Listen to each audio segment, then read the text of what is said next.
Ever since everything started happening with the 2016 Ghostbusters movie and all the discourse around that mainly started on YouTube, I've always had this weird itching feeling in the back of my head of like, yeah, I'm talking about Ghostbusters on YouTube and this is what I'm gonna end up doing. And I get a little sad. But either way, I recently watched Ghostbusters Frozen Empire. This is actually the first time that something has happened in this sense. You're not going to really get it if you are a YouTuber, but this is actually the first time that I am talking about a sequel to something that I have covered on the channel before.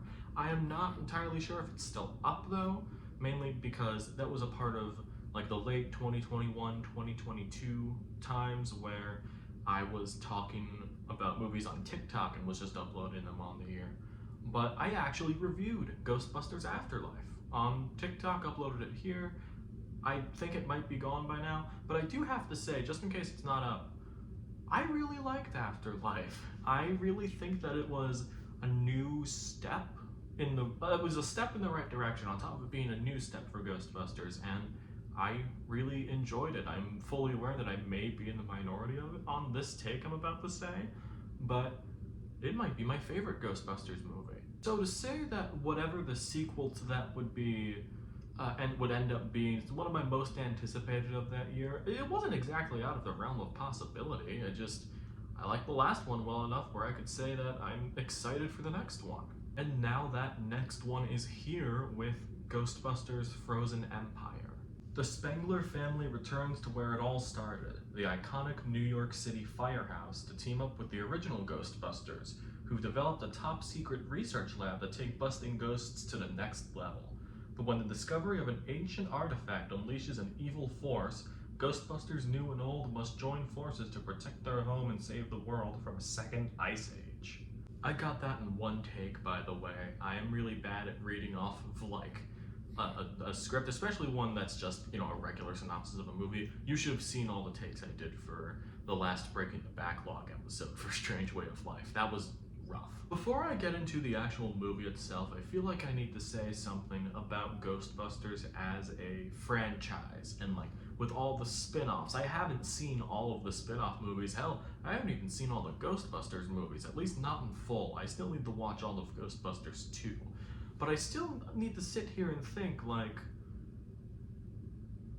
we need a change here. It's not to say that this movie is bad. I don't think it's bad. It's not amazing, but it's far from the worst thing I've seen. Also, as well as far from the worst thing I've seen this year. Granted, I haven't seen the animated shows they did or read the comics where, like, they had characters from those animated shows, as well as the original Ghostbusters and even the 2016 Ghostbusters when they all come together. I know that's a thing in the comic books, but I haven't read those. But I feel like we need something new out of Ghostbusters. I feel like Afterlife was a part of that, and that's a way to bring in these new characters, as well as kind of get the OG cast all ready up again for inevitably what I thought was going to be just a new movie with the new characters, for the ones that were introduced in Afterlife. But that's not really the case here. It's a weird in-between where both casts are in this, like everybody from Afterlife, damn near everyone from the OG Ghostbusters movies, as well as new people that are introduced in this movie, as well as people that were in the original Ghostbusters movie from 1984, I think, and bringing them in.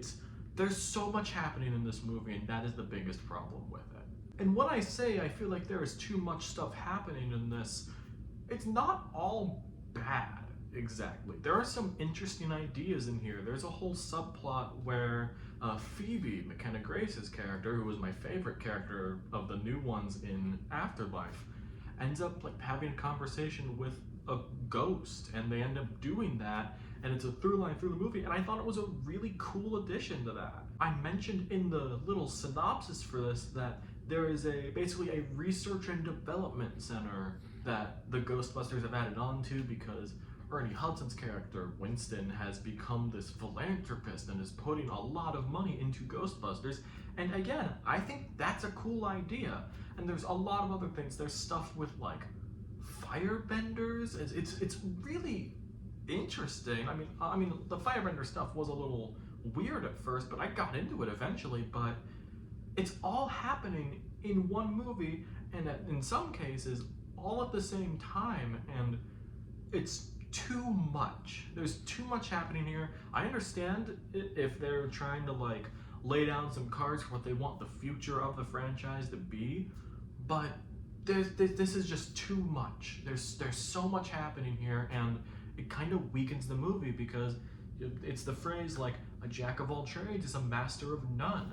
All of this is there and it's fine, but it's nothing amazing. My favorite parts about this movie were actually the things that carried over from Afterlife. I loved the Spengler family aspect and throwing in Paul Rudd's teacher character from Afterlife and bringing him into the fold. And that whole family dynamic was actually really cool to watch. That was probably some of my favorite parts of the movie. Another thing that I actually really enjoyed about this is the inclusion of Dan Aykroyd in this. I know he's an original Ghostbuster and all that, but he is definitely much more of a main character than the other OG Ghostbusters in this. He had much more of an active role in this, and seeing him, or basically just Dan Aykroyd, because he's such a paranormal nut in real life, you can tell that he actually loved doing this, as opposed to like Bill Murray, where he looked like he wanted to die in every scene he was in. Even with the effects, they aren't that bad. There was even some things where they bring back some puppetry for like a librarian ghost and Slimer. Like, the puppetry is actually really good in that, and it's enhanced with the effects, and the actual effects look pretty good in this movie. But again, there's that lingering feeling in the back of my head, just, we're doing this again. It's Ghostbusters again. Look, I should say that I don't really have any nostalgia for this franchise. I maybe saw the first Ghostbusters like on TV when I was a kid, but that's as far as it went. Really have to say that this was a very frustrating movie looking back on it. I'm recording this about like a week after I saw it. There was a little bit of time for me to think in there. And I just really feel like we needed something new. It felt like Afterlife was still something new, although by the end it did become more of a Ghostbusters movie, but it still felt like something new and fresh for the franchise. Throughout the week when I was putting together my notes on this, I wanted to figure out the right phrasing for this, and I think I figured it out maybe yesterday. We need an Andor for Ghostbusters. Now granted, I haven't seen Andor yet, but I know the reactions to it, and I know people who saw it, that like, it feels very different from Star Wars. It's doing its own thing. It feels like it's separate from everything, but it still feels like Star Wars, if you get what I mean. We need that for Ghostbusters. We need a change of pace because, yeah, no, we like Ghostbusters. A good amount of people like Ghostbusters, but at least to me, Afterlife feels like something that worked and was still its own thing, but still ended up being a Ghostbusters movie. But this felt more like the first one and the bits of the second one that I've seen. And it just kind of frustrated me. It just, I don't know. It's probably better than what I'm saying it is right now, but there are just these lingering thoughts about this movie that just haven't left my head, and it's been bothering me. So to wrap this up in a bow, I feel like Ghostbusters Frozen Empire is fine. I feel like this is something that if you're a fan of the franchise and you go to a theater to see it, you're probably going to be satisfied with it. I ended up liking it, I guess.